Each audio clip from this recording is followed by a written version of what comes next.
میں جس اسکول میں پڑھاتی تھی، پرنسپل کے ساتھ میرا تعلق بن گیا جب گھر والوں نے میری شادی کر دی تو میں بہت ڈر رہی تھی۔ شادی کی رات ہی میرے شوہر نے مجھے دیکھا اور فوراً، میرا نام عائشہ ہے، میری عمر اس وقت 31 سال ہے، 29 سال کی عمر میں میری شادی خلیل کے ساتھ ہوئی تھی۔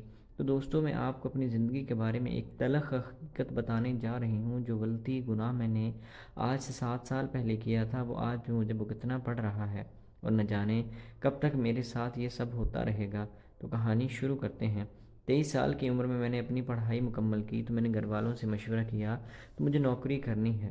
اب میری ڈگری اس طرح کی نہیں تھی کہ مجھے کوئی پروفیشنل کام ملے، لیکن میں ایک اسکول میں ٹیچنگ کرنے کے لیے چلی گئی۔ میں بہت ہی خوبصورت تھی اور میرا بولنے کا انداز، بات کرنے کا انداز بھی کمال تھا۔ رنگت میری ایسی تھی جیسے مکھن ہو، میں بالکل مکھن کی طرح نرم اور ملائم تھی، اور میرا آج تک کسی کے ساتھ کوئی تعلق بھی نہیں رہا تھا، اس لیے میں پاک بھی تھی۔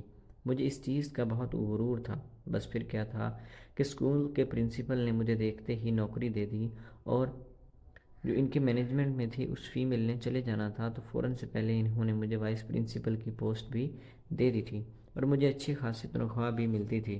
اب میرا کام سارا دن پرنسپل سر کے قریب قریب ہوتا تھا، اور ہر وقت وہ مجھے اپنے پاس دیکھنا چاہتے تھے، کیونکہ انہوں نے زبان سے تو کبھی نہیں، لیکن ان کے انداز اور کاموں سے یہی محسوس ہوتا تھا کہ مجھے بھی کوئی پڑھانے کا زیادہ شوق نہیں تھا۔ میں بھی اوپر والی پوسٹ پر ہی کام کرنا چاہتی تھی، چاہے مجھے اس کے لیے کچھ بھی کرنا پڑتا۔ تو مجھے میری پسند کی نوکری مل گئی تھی اور پرنسپل سر کو ان کی پسند کی لڑکی۔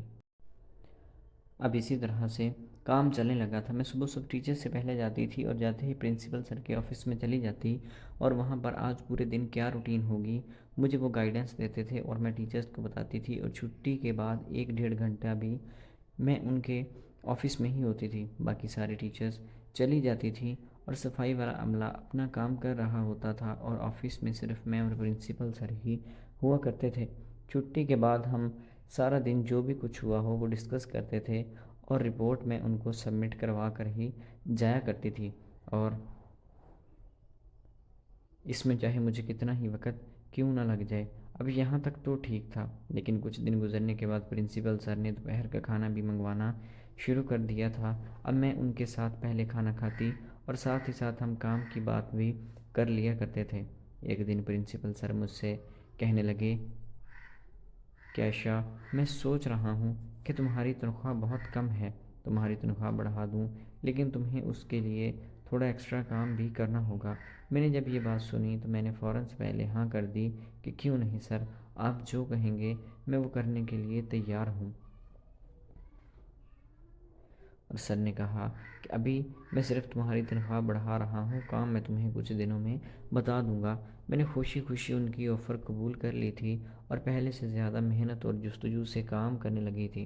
اب وہ میرے اور بھی زیادہ قریب ہونے لگے تھے، اور انہوں نے ہمارے ہی راستے سے گزر کر جانا ہوتا تھا، اور واپسی پر مجھے بھی اتار دیا کرتے تھے۔ مجھے اس میں بھی کوئی اعتراض نہیں تھا۔ میرے گھر والوں نے 1 2 بار مجھے دیکھا تو مجھے منع کیا، لیکن میں نے کہا کہ نہیں سر، ایسے نہیں ہے، کوئی بات نہیں۔ کوئی 1 سال کا وقت گزرا ہوگا تو مجھے ان کی ادا سے یہ معلوم ہونے لگا کہ وہ مجھے اگنور کر رہے ہیں، جو کہ مجھے کسی بھی قیمت پر برداشت نہیں تھا۔ میں نے ان کو نوٹ کرنا شروع کر دیا تھا۔ وہ میری بہت تعریفیں کیا کرتے تھے، لیکن ابھی پچھلے کچھ وقت سے وہ بالکل انہوں نے بند کر دی تھی۔ اب میرے دماغ میں ایک ہی سوال چل رہا تھا کہ نہ جانے ایسا کیا ہوا ہے کہ پرنسپل سر میری طرف اب توجہ نہیں دیتے۔ ان کا میری طرف دیکھنا، اس سے بات کرنا مجھے بہت اچھا لگتا تھا، لیکن اب جو چیز چل رہی تھی مجھے وہ قطعاً برداشت نہیں ہو رہی تھی۔ ان کی عمر کوئی 40 سال رہی ہوگی، اور وہ بہت خوبصورت تھے، حالانکہ میرا بھی کوئی ایسا ویسا ارادہ نہیں تھا، لیکن نہ جانے کیوں مجھ سے یہ چیز برداشت نہیں ہو رہی تھی، اور یہ چیز مجھے اندر ہی اندر کھائے جا رہی تھی۔ ایک دن باتوں باتوں میں نے ان سے پوچھ لیا کہ سر بتائیں، آپ میرے سے ناراض کیوں ہیں؟ وہ کہنے لگے کہ نہیں، میں ناراض تو نہیں ہوں، بس تھوڑی کام کی وجہ سے پریشانیاں ہیں، جس وجہ سے میرا دھیان کہیں اور نہیں جا رہا، کیونکہ 2 سے 3 ٹیچر ابھی جانے والے ہیں تو مجھے سمجھ نہیں آتا کہ ان کی جگہ پر کام کے بندے میں کہاں سے لاؤں گا۔ ان کی یہ پریشانی جب میں نے سنی تو مجھے بھی ان کا دکھ محسوس ہونے لگا۔ انہوں نے بہت محنت کی تھی اور اس ادارے کو یہاں تک پہنچانے میں اب ہلکی سی بھی وہ چیز برداشت نہیں کر پاتے تھے، تو مجھے ان کا بہت احساس ہوا۔ میں نے ان سے کہا کہ سر آپ پریشان نہ ہوں، میں یہ ساری چیزیں خود ہی دیکھ لوں گی۔ جب انہوں نے میری یہ بات سنی تو بہت خوش ہوئے اور کہنے لگے کہ تمہارے جیسا قابل اور مخلص انسان میں نے آج تک نہیں دیکھا۔ خیر وہ مشکل وقت گزر گیا اور اب میں سر کے اور بھی قریب ہو گئی تھی۔ اب مجھے انہوں نے گفٹ دینے بھی شروع کر دیے تھے۔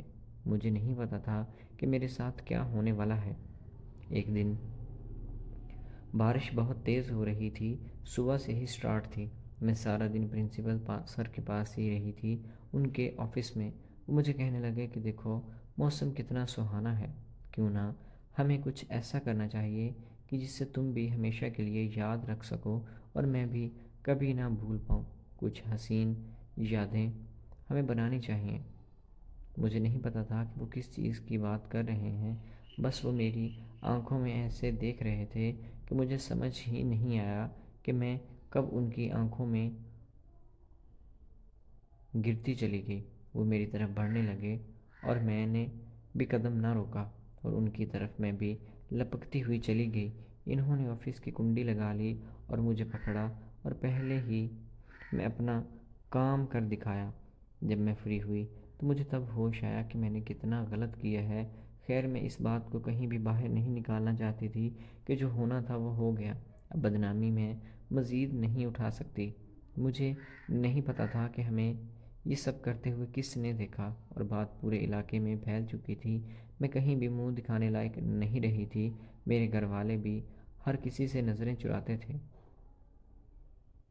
اور مجھے بھی بہت ڈانٹ ڈپٹ کی تھی، اور یہ سب ہونے کے بعد انہوں نے مجھے اسکول سے ہٹا لیا تھا اور میری شادی خلیل کے ساتھ کر دی تھی۔ خلیل کے گھر والوں اور اسے پہلے یہ نہیں پتا تھا کہ میں پہلے ہی علاقے میں بہت زیادہ بدنام ہو چکی ہوں۔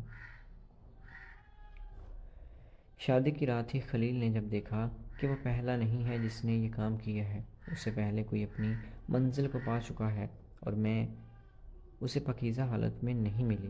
خیر خلیل نے یہ سوال میرے سامنے رکھ دیا۔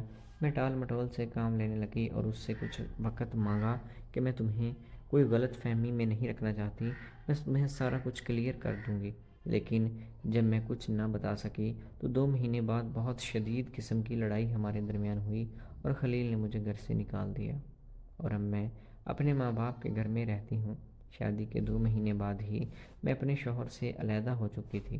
میری طلاق نہیں ہوئی لیکن ہم لوگ ساتھ نہیں رہتے۔ میں اپنے ماں باپ کے گھر میں رہتی ہوں، تو اب زندگی میرے ساتھ جو کر رہی ہے مجھے وہ قبر کی دیواروں تک نہیں بھول پائے گا، کیونکہ میں نے جو کیا تھا وہ بہت غلط کیا تھا۔ پہلے اسکول میں اور دوسرا میں اپنے شوہر کو سچ سچ بتا دینا چاہیے تھا، لیکن مجھے یہ بھی تھا کہ اگر میں نے بتا دیا ہمارا معاشرہ اس چیز کو کبھی بھی قبول نہیں کر پائے گا۔